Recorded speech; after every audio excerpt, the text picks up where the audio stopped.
Appendix 1. American History, Meaning and Resources. Recently, an officer of the American Historical Association called attention to the irrelevance of so much of the work of professional historians. Quote, "We seem at times to care little about the meanings and values of our discipline, to devote ourselves too exclusively to the piling up of information on more and more minute and perhaps less and less significant subjects. There is nothing wrong, certainly, with research or with accumulation of facts. But the piling up of information on more and more specialized subjects is only worthwhile if the heaping leads to more than just more. It is time, I think, we ask ourselves again and forcefully if learning is simply the accumulation of information or if it also calls for judgment, evaluation and determination of meaning for other individuals and for our society. Can we any longer believe with the positivists that all we have to do is to discover facts, that the facts will, in some mysterious way, speak for themselves, that when we have enough facts, we will somehow arrive at philosophical truth and a golden age? The greater historians have not so believed, nor really do many of us now so believe." End quote. A concern with meaning, values and history is not new. Biblical faith has made a Christian theistic ethical concern central to Western culture. In recent years, scientific, philosophical and sociological approaches have not been lacking. In 1902, Heinrich Rickert wrote what has recently been translated as Science and History, a Critique of Positivist Epistemology. Two works edited by Helmut Schuck and James W. Wiggins, Scientism and Values, 1960, and Relativism and the Study of Man, 1961, give very able consideration to the same problem. Bert James Lowenberg, end quote, "Some problems raised by historical relativism," end quote, showed like concern over the problem. But the problem grows more acute. Too many historians are either given to a pessimistic, pagan, cyclical view of history as an endless repetition without direction or meaning, or to relativism. If life has no meaning, how can history have any meaning? Does it not then merely become a power play and a, quote, tale told by an idiot signifying nothing? Attempts have been made to find refuge at least in the facts of history.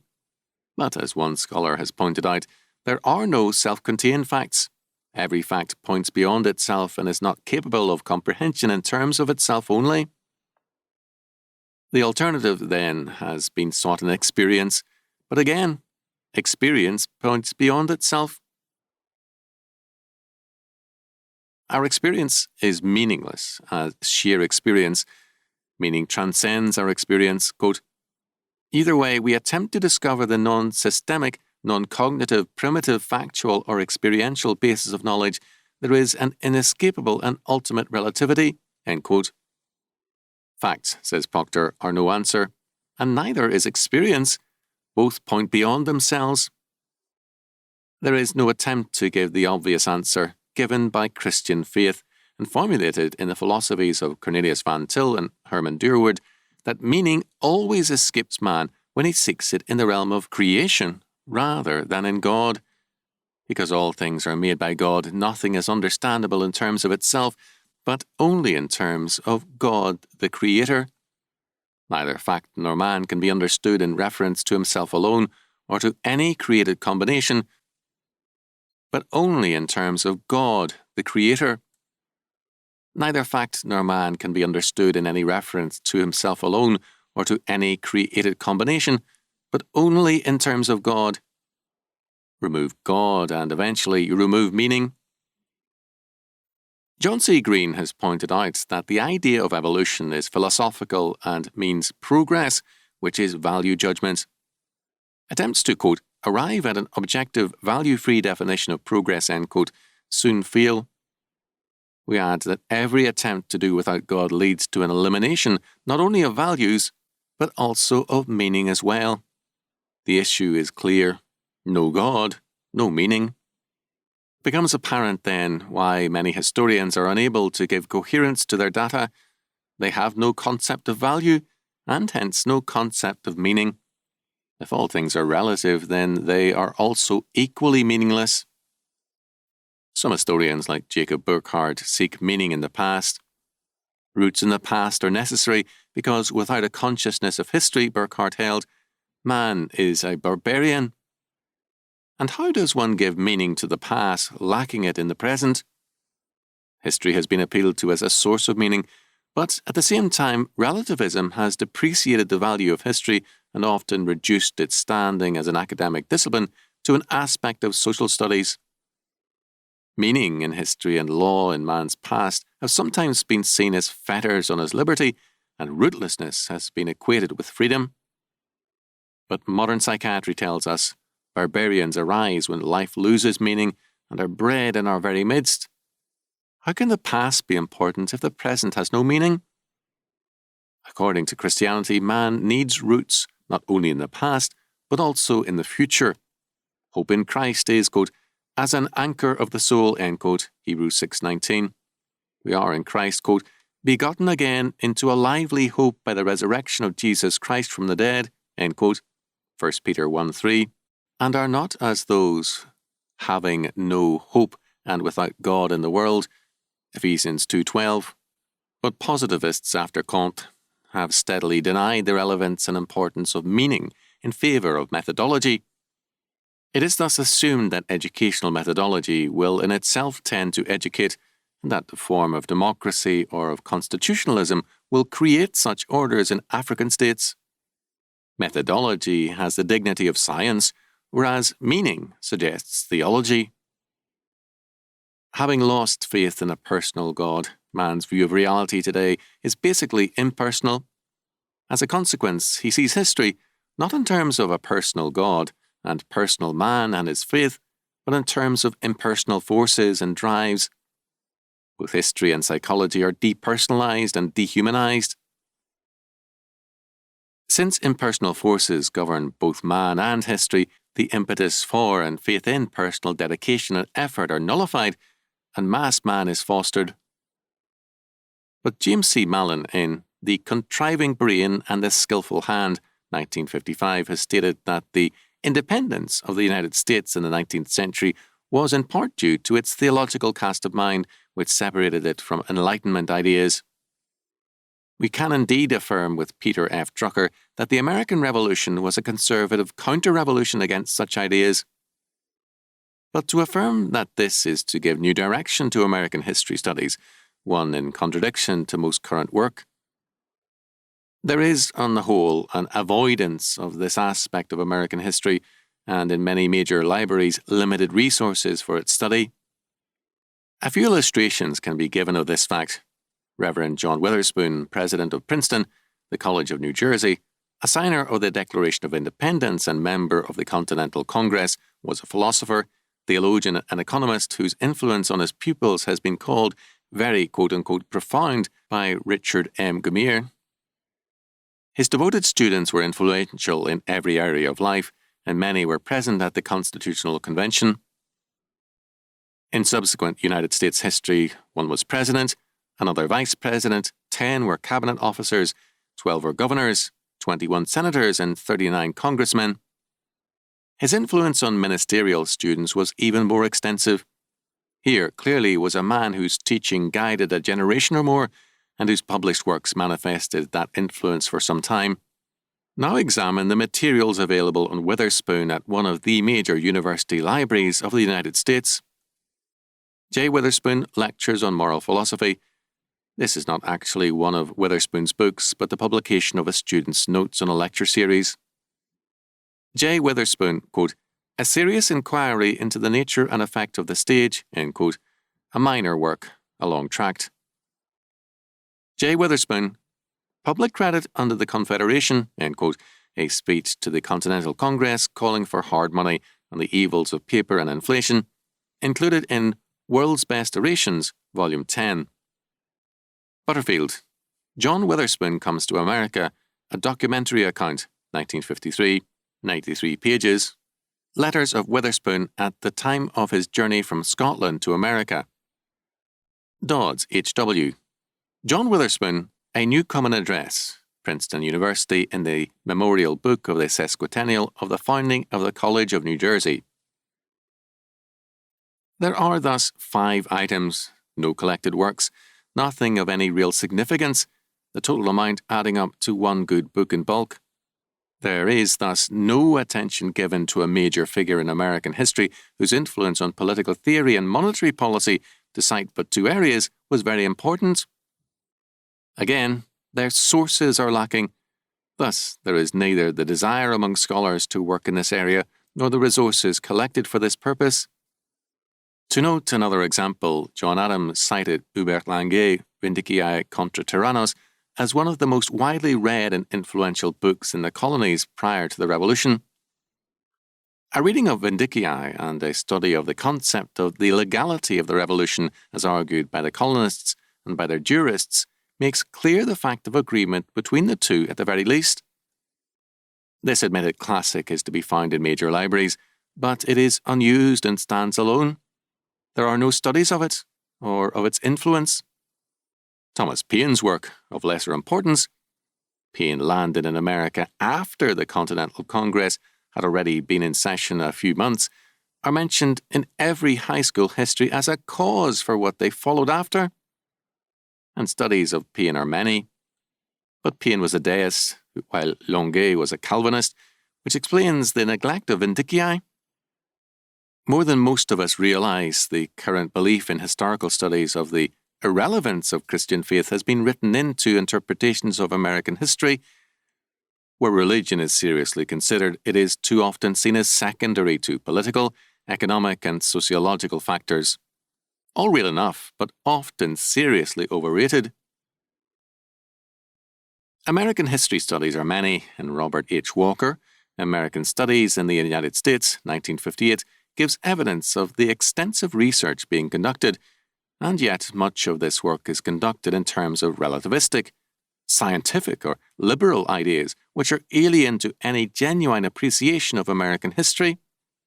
Thus, when a scholar, writing in a major historical journal, cites, quote, the national fetish of constitution worship, end quote, as a hindrance to historiography, and condemns an outstanding historian for being given to meaningless abstractions in speaking of violations of the Constitution, we know that the desired research is an exercise in historicism, that is, historical relativism. The terminology is revealing also. To call the regard for constitutionalism worship is scarcely an intelligent use of language, but to speak of this as a national fetish and thereby equate the Constitution with a savage's cluster of feathers and charms is scarcely itself more than barbarism posing as scholarship. Thus, a disproportionate amount of recent American history has been debunking of one sort of another, or an attempt to answer such works. This is not to be confused with revisionism, a legitimate exercise, but it is significant even here that World War II revisionism, which would explain the cynicism of recent political action, is extensively denied a hearing, whereas radical Reconstruction revision, which would make meritorious the post-Civil War puppet regimes in the South, is very popular. Obviously, a political predisposition governs such attitudes and encourages cowardice in the face of present opposition. As an instance of contemporary historical research at its very best, Forrest MacDonald's We the People, the Economic Origins of the Constitution can be cited. Like Robert E. Brown's Charles Beard and the Constitution, it is concerned with analysing Beard's theory of economic determinism. MacDonald's research is nothing short of extraordinary. To answer the question, did the delegates approve the Constitution in terms of their financial interests, he examines the background, properties, securities, and other interests of the Constitutional Convention. Members of every state ratification convention are also studied. What was their profession? Landed property, livestock, slaves, kinds and amounts of securities, business properties, etc. Except for a single work, all his sources were the original documents. He clearly disproves Beard's generalizations, but the question remains, was it worthwhile? We can be glad that all this information was made available for scholars, but what economic determinist has been convinced? And did not the rest of us already hold that man cannot live by bread or economic determinism alone? We are not told by what word, man's or God's, these founding fathers lived, and that is the important issue. But some works deal with this, as witness Wilson Oberkloff's collection, Intellectual Origins of American National Thought, pages from the books Our Founding Fathers Read, 1955. What word concerned these men? We find not a single colonial writer listed in the anthology. The Bible is cited once only, 1 Samuel 8. Greek, Roman, English, and continental writers are cited as origins, and the impression that the revolution was born of the Enlightenment is clearly given.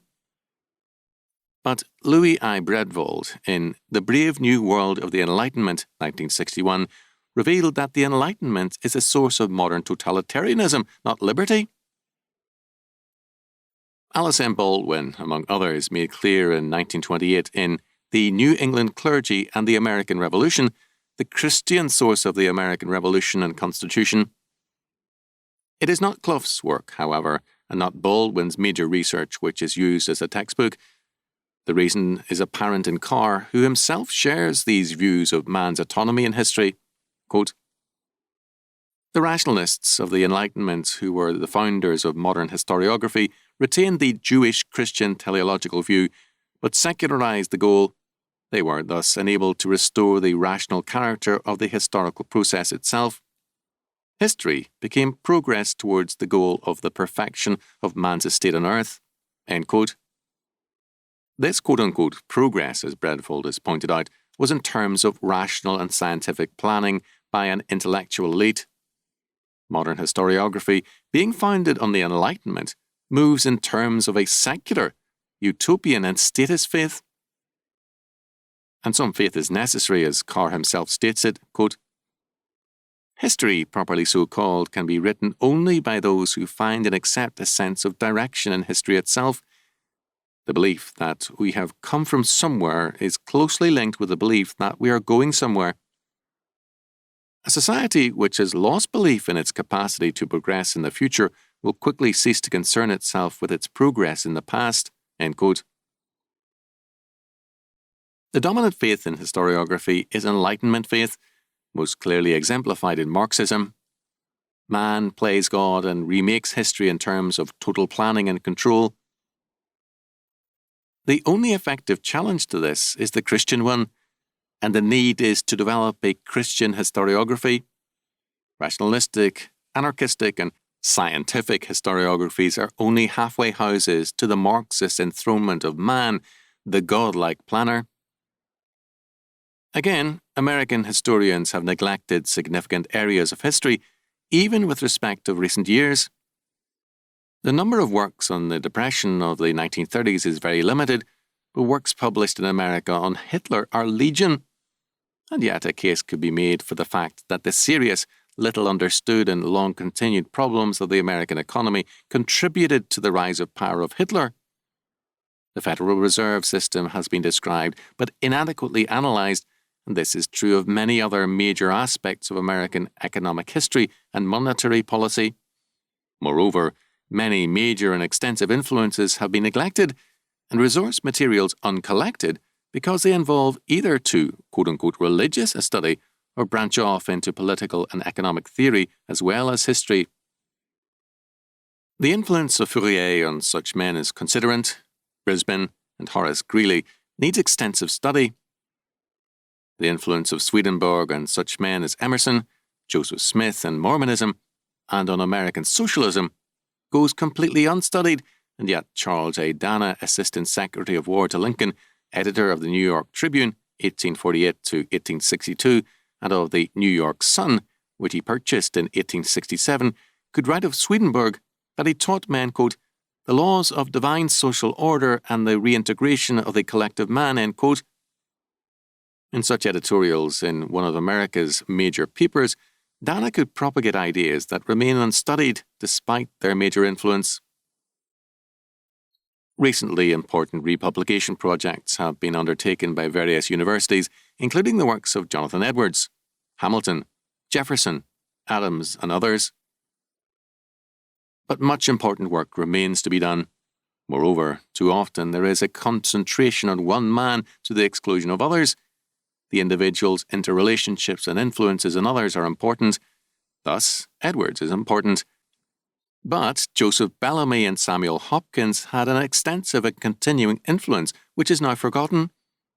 Their major works are often missing from major libraries, and no attempt has been made to analyse, for example, Hopkins' influence, although Hildreth in 1849 credited Hopkins on the one hand and Unitarianism on the other with altering the New England character. Only recently has Gallatin's work as Secretary of the Treasury, 1801 to 1808, received attention, but from the critical perspective of Keynesian economics. Gallatin's life has received more attention from scholars than the fiscal theories which made him important to United States history. Belinsky, significantly, is not a historian, but is instead an economist at Rutgers.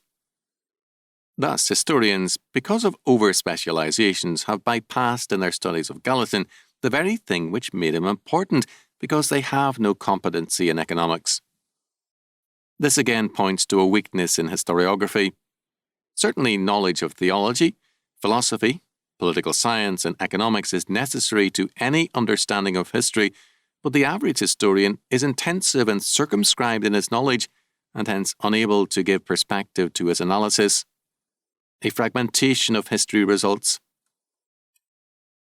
Because most scholars lack any basic faith, they have no regard for Christian values and meanings, but are rather relativists. Their learned works are too often much ado about nothing. Libraries are often loaded with such studies while lacking important source materials. Men cannot give a meaning to history that they themselves lack, nor can they honour a past which indicts them for their present failures. It is no wonder, then, that despite technical competence, American historians today are too often spiritual failures.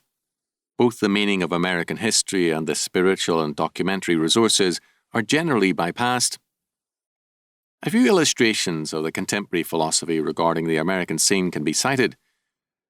An economist at a state college declared, in speaking on American economic history, that a major advance in history and a realization of America's potentiality came with the realization that the idea of an absolute law is invalid.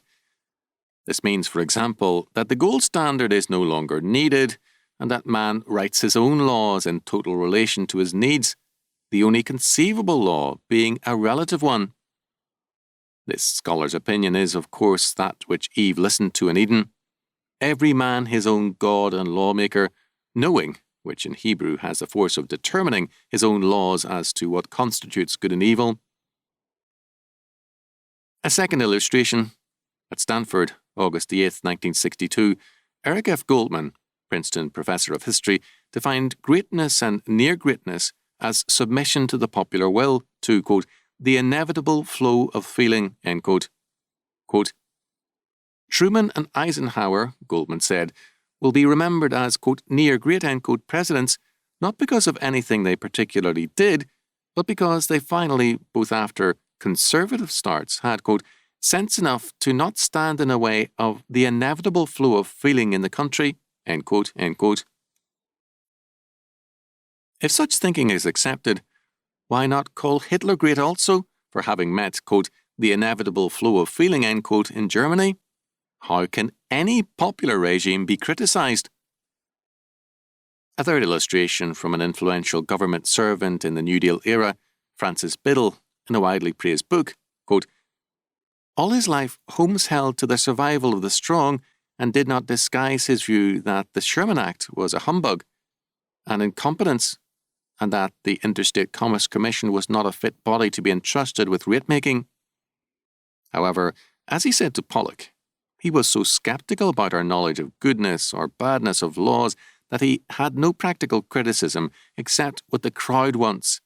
Personally, he would bet that the crowd, if it knew more, wouldn't want what it does. In my brief life of Justice Holmes, I commented on certain of his economic theories, and John W. Davis, who was Solicitor General of the United States from 1913 to 1918, when he read it, wrote to me that, After argument in an antitrust case, he walked away from the court with the justice, Mr. Solicitor, asked Holmes, "How many more of the economic policy cases have you got?" "Quite a basketful," Davis answered. "Well," said the justice, "bring 'em on and we'll decide 'em. Of course, I know, and every other sensible man knows, that the Sherman Law is damned nonsense. But if my country wants to go to hell, I'm here to help." End quote, end quote. To the objection that, quote, "this course was Hitler's test," end quote, that is, Holmes's belief that, quote, "truth was a majority vote of that country that could lick all others," end quote, Biddle could offer no real answer. There is no essential difference between Holmes's point of view and that of the savages of New Guinea studied by the Harvard Peabody expedition in 1961. For these people, rape, for example, is cited as fully right. Quote, "It is not a question of Wiaklaklex lending support to the man, the rapist, who is in the wrong, for Asukwan is not really in the wrong. Asukwan took Palek's wife because his strength gave him that right. The only wrong involved is Palek's weakness." End quote. When the doctrine of the Supreme Court and of historians begins to find common ground with that of savages, our own decline into barbarism is not far from sight. This relativism not only prevails in politics, courts, and historiography, but also in most seminaries and churches. It is held, explicitly or implicitly, that Satan's theory is sound, namely that autonomous man is his own God and lawmaker. The only God such men will recognize is one who abdicates in favor of man, or is a limited God not truly in control. The issue is thus ultimately a religious one. On the one hand, the anarchy of autonomous man, whose only hope is in majority law and hence collectivism, since he has no law but his own, or else the absolute and sovereign God and his unchanging law. The second faith leads to constitutionalism, a belief in fundamental law, and to action as well as historiography in terms of that faith. Relativism leads to tyranny and chaos, to moral and social decay. The issue man faces in historiography is basically the same one which confronts him in every area of life, the religious issue. One more related issue needs to be noted. In 1782, Christopher Gadsden wrote to Francis Marion, reflecting a common opinion, quote, "For it is essential to a republic to have its laws plain and simple, as far as possible, and known to every member of the least attention." End quote. Constitutional language, as well as early American law generally, was written in terms of this faith. The law now, however, is deliberately a specialist's function, and the increasing contempt for juries is a part of this same hostility to lay participation in the world of law. This is more than a development in expertise. It is an expression of a philosophy which finds voice in historiography as well.